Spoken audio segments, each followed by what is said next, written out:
Right, so the first thing to do is to fuse your fleece to your fabric that's going to go on the outside of your cover. So lay the fleece glue side up and put the fabric on top of it. You may wish to use a cloth, a pressing cloth or a tea towel just to stop the glue from getting on your iron or your ironing board.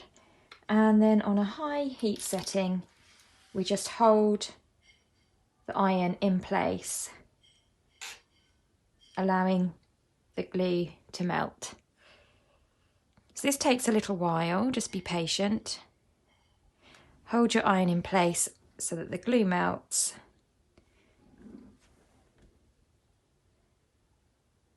And you want to do that on both panels. So once that's been fused in place, then what we want to do is just put your two pieces of fabric next to each other like this. Get yourself a nice big area to work on, and then we can just, I'm going to draw quilting lines at 4 centimetre intervals. So I'm drawing with a pen that will erase with the heat, and I will just go across, just because you want them to meet up nicely at the top. You can just draw across both panels at the same time. So I'm just going to use my ruler here. Now if you don't have a quilter's ruler, no worries, just use a normal ruler or a tape measure, measure them out, and then if you haven't got a pen that is like this one, a fabric pen, then you could use a chalk or something else to mark your lines. So there's my quilting lines drawn on, and I now can take that over to my sewing machine and just sew all the way down all of those lines. So just come on over to your machine and we're just going to stitch along all of those lines.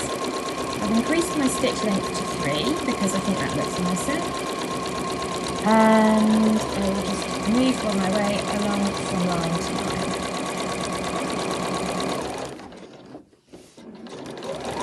line. If you find that your fabric's walking about, just leave your needle down in your fabric, lift your presser foot, smooth everything along and carry on.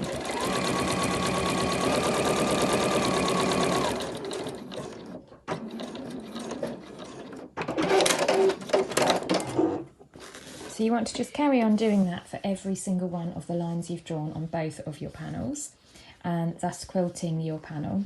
And once you've finished that, then we'll move on to the next step. So those panels are now both quilted. I'm just going to give that a quick iron just so that I get rid of any of that pen mark that I've left on there from drawing on my quilting lines.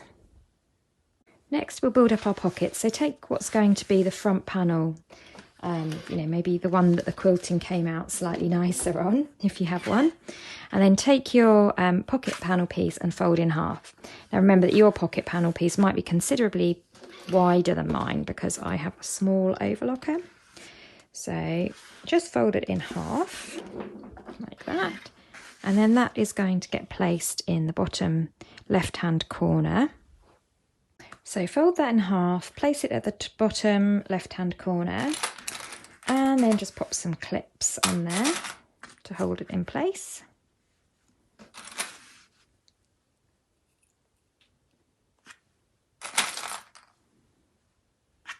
And then just so that that is held in place, we're just going to come down here and sew, sew and sew just to hold that in place. I'm just going to sew right on the edge there. And this will get covered up by a piece of binding in a minute, so don't worry about the fact that you've got a raw edge floating there. Now to add our mesh pocket, but before we do that, we're just going to add a bit of binding to the top edge of it.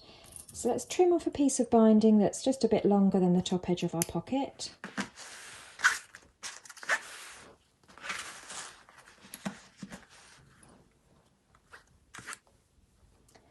And then you want to unfold the binding there, match that up to the top edge of the net so that raw edges are matching. Pop a couple of clips in place, and then we're going to sew in that crease there. There you go, so you've sewn along that top crease there. Then what we want to do is press that up. You can go over to your ironing board if you like to do this, and then press that over. For the sake of speed, I will just do this here.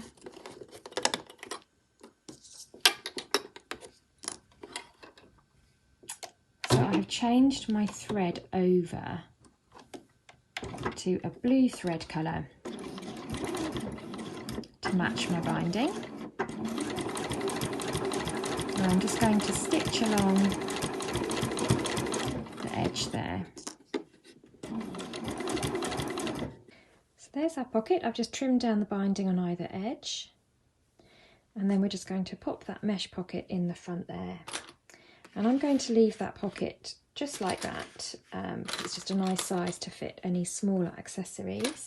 Now, if you have a much wider cover, then you could go on and go ahead and split that into many different sections to suit your own particular needs. It's just up to you, but I'm going to leave mine like that. So if you've got the same overlocker or a similar sized overlocker to me, then you could do the same. So I've got a little pocket for my ruler, a little pocket for my tweezers or maybe a pen, and I've got a mesh pocket at the front there that I can put any small accessories in. So I've just pinned that in place, and once again I'm just going to sew down here, along here and up here to secure that pocket in place. And then we're going to get some binding and put a piece of binding up here to cover up all of those raw edges.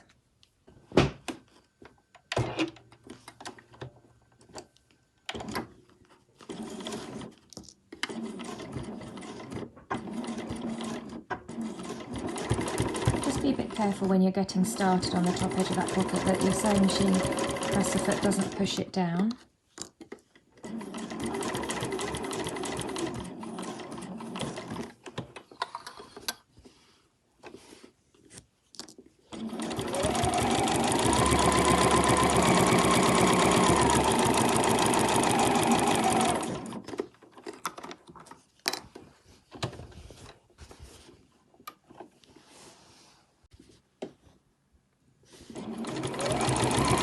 So the next thing to do is to put our Velcro strip across here, which is going to serve as something to attach our thread catcher onto. So we want to draw a line across, and you just want to make sure that that line is nice and straight. So just measure up. Now this pocket is 13 centimetres deep, so maybe up, say about 12.5 centimetres up. You want to measure and just draw a pen line across here. And then you can put your fluffy part of your Velcro across here like that, using the pen mark as a guide. I just want to check that that's nice and straight. For now, I'll just cut that slightly longer than it needs to be. And then we can use some pins to keep it in place. It's quite difficult to get those pins in, but just try to pin as best as you can, keeping that Velcro. What you really want to keep an eye on is that that's kept nice and straight. And then we're just going to go over to our sewing machine and sew that in place with 2 rows of stitching along the top and the bottom of the Velcro.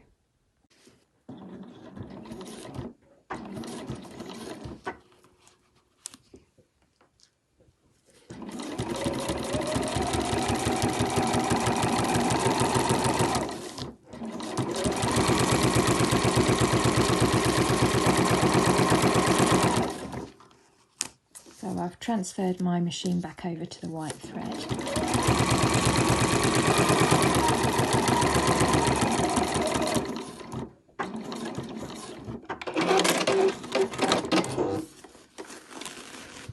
And then we want to do 2 rows, one at the top and one at the bottom of the Velcro.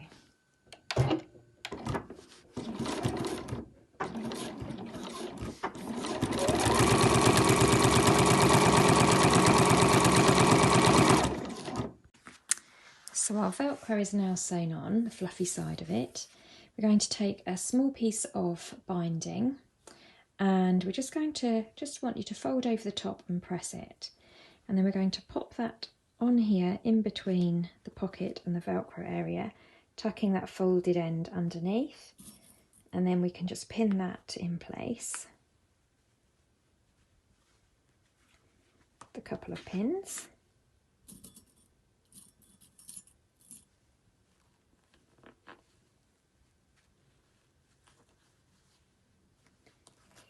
Okay, so that all looks nice and straight and true, and then we're going to sew up here, along here, and back down here again.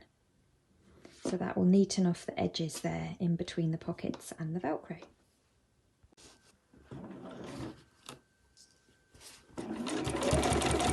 So I'm just sewing really close to the edge.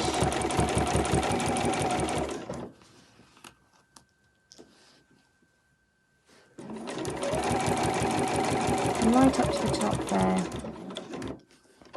and then I want to pivot round, come across the top,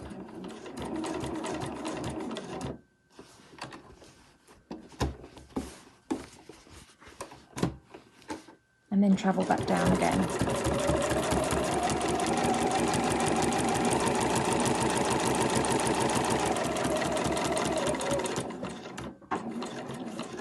There we go, so that's all done. And that's sewn in place now. So for the time being, our front panel is finished. We now want to get on with our thread catcher so that we can attach that to the front.